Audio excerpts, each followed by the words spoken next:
Pumutol pala ako sa sanga ng ubas natin. Hindi ko alam kung tutubo ito. Kaya abangan natin. So maaga tayo nagpapawis. Kanina medyo mainit yung panahon, ngayon makulimlim na naman.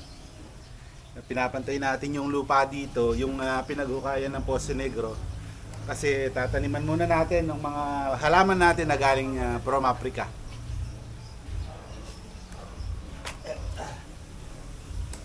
Para maganda-ganda yung tubo nila. Kinausap muna namin yung panganay nila Madam Kaluts. Habang hindi pa nilalagyan ng bahay to, taniman muna natin kasi ililipat din natin naman yung mga tanim natin sa Africa. As of now, temporary, dito muna natin lalagay. Kasi sayang naman, diba? So kaninang umaga pala, yan duman yung tito nila Madam Kaluts. Ito yung bigay natin na binisa kanila, binigyan tayo ng papaya. Kasi matamis daw eh. Tapos hindi madaling lumambot yung mga papaya na galing Africa. So yan, ito yung mga ano natin. So magandang pataba to kasi dating mga pinagsigaan, dating tapunan ng basura. Kaya nahukay ngayon sa Poso Negro na pinagawa natin. So yan yung mga halaman ngayon. Ang hindi lang ako natuwa sa palmiste. Kasi parang hindi na siya tutubo kasi nag-brown na yung niya. Yung mga lahat ng dahon. Pero itong saging natin yan sumisirot na yung kanyang berde. Ayan, so may pag-asa na tayo about sa platano. So ito rin nasagip natin yung ubas kasi nung dumating ako medyo maraming damo tapos medyo nalalanta na siya. Ito ngayon sobrang sobrang berde na. Ito, mga bagong dahon to. Try ko rin siguro maglipat nito para masubukan natin kung talagang tutubo. Kaya nilagyan ko siya ng parang balag ngayon. Tapos still, yung mga natin, yung mga papaya rito. Oh, nagaling Africa yan.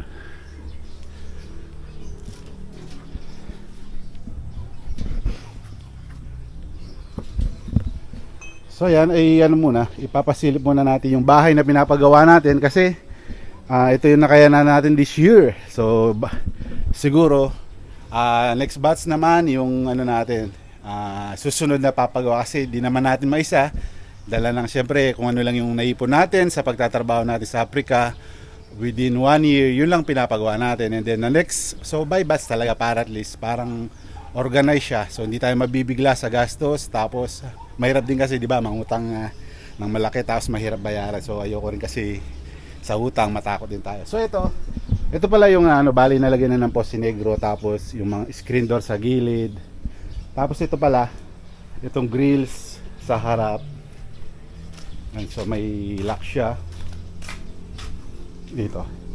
Sara natin. Yan, so alos nag-design na rin kasi yung gumagawa. So sabi namin wala kang maisip na design dito sa mga bakal. Ikaw na lang bahala. Yan, siyang nag-design yan. Pero kukulayan pa yan ng kulay black. Hindi pa tapos yan. So kumbaga primer pa lang to para kumapit lang yung pintura at saka hindi kalawangin yung tubular na tubo. Kasi ito na yung uso ngayon eh. So bihira na lang din yung gumagamit ng kahoy dito sa Pilipinas kasi inaanay nga, marami yung anay dito. And then ito napag-isip-isip ko rin kasi imbes na tataniman na kagad kasi di ba hindi pa nakapintura yan. So kasi pag pininturahan na may tanim na, so magkakaroon ng patak and then masisira lang yung mga laman tapos magiging sabagal pa sa pagpipintura. Kaya tinaniman ko naman ng uzay dito, tapos doon may may lettuce. So ito si Shania. Hello. Ayan si Shania. Bawat na tayo vlog natin yan. Si Shania lumalapit siya. And then ito may screen door na rin. Tapos ito yung yung ating pintuan. And then ito, nilagay na lahat ng switch. So bali pinalagay pala naming switch kulay gray. Yan, mga kulay gray. Kasi magiging puti ito. Kung maging puti yung mga switch natin, parang hindi lilitaw. Kaya napili namin ni Madam Kaluts na kulay gray yung mga switch. So yan, so finish na. Wala pa lang pintura kasi sa next na siguro yon, next year or by next year kasi pag-ipunan muna namin yung pintura kasi medyo mahal din kasi yung pintura. Kasi sabi nila, pag pinakyaw daw to, from outdoor to indoor, labas, loob, abot ng mga 70 to 80K, kasama na yung labor at materyales. So yan, meron na rin pintuan, yung sa kwarto. Halos pareho lang ng design yan ng pinalagay namin. Ito, ang kinaibahan lang, may guhit siya dito sa may kitchen. So tapos gusto ko rin palagyan ng parang tubular o 3 poste dito para hindi naman siya totally pag sumilip sa kitchen na makikita lahat yung sala. So dito bali kasi plan namin ay dito yung TV, tapos dito yung L-shape na upuan. So ewan ko kung mapapa-interior, kung kakayanin ng budget, di ba? Tapos dito, yan. Tapos yung lababo, so yan wala pa lang din tiles. Tapos dito may parang exhaust na bintana siya. Meron din na nakabang na doon. So dati kasi pala yung bintana nito malaki. Kaso kasi nagkaroon ng parang pamahiin, kaya in-style na pa ganito yung magdan. Kaya ginawa namin, imbes na maging malaki yung rito. So na to, nakapik siya yung bintana rito, parang decoration lang din. Nag-match pa siya sa may kitchen. Yan o.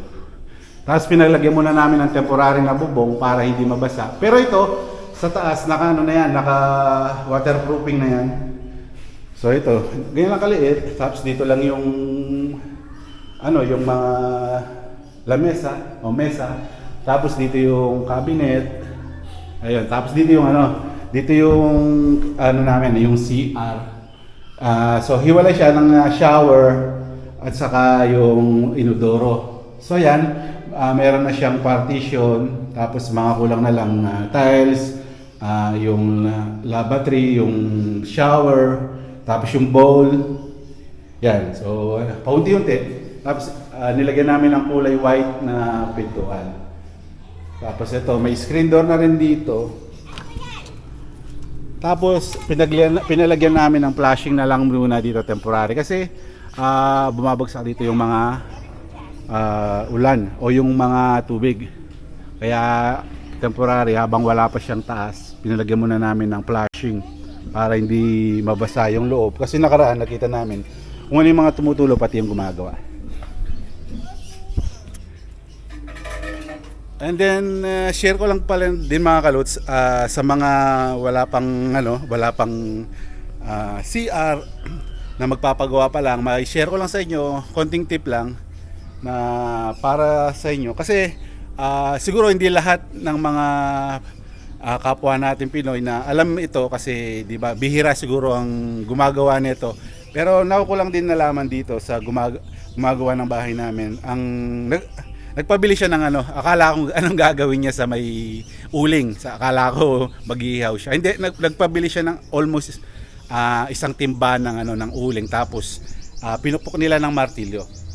Pagkapukpok ng martilyo, 'di ba, inasintada muna bago takpan yung flooring sa taas. Inihagis yung uling o carbon o charcoal para daw hindi masyadong mangamoy yung Poso Negro natin. Tama nga naman kasi 'di ba, sa mga ginagamit natin sa mga like rep, para hindi ganong mangamoy. Kaya ngayon, ito yan may uling yan sa baba. Yun yung pinaka kasi di naman naka-flooring sa sa pinakababa niya. Parang asintada lang paikot. Tapos ito yung niya. Ito yung kanyang parang singawan, yung pasingaw. Yan. Tapos dito yung parang labahan. So yan, sa mga magpapagawa, pwede nyo rin gayahin yung ginawa natin dito sa bahay. Maglagay kayo ng uling sa baba ng inyong Poso Negro. Sabi niyang ganun, subok naman din daw.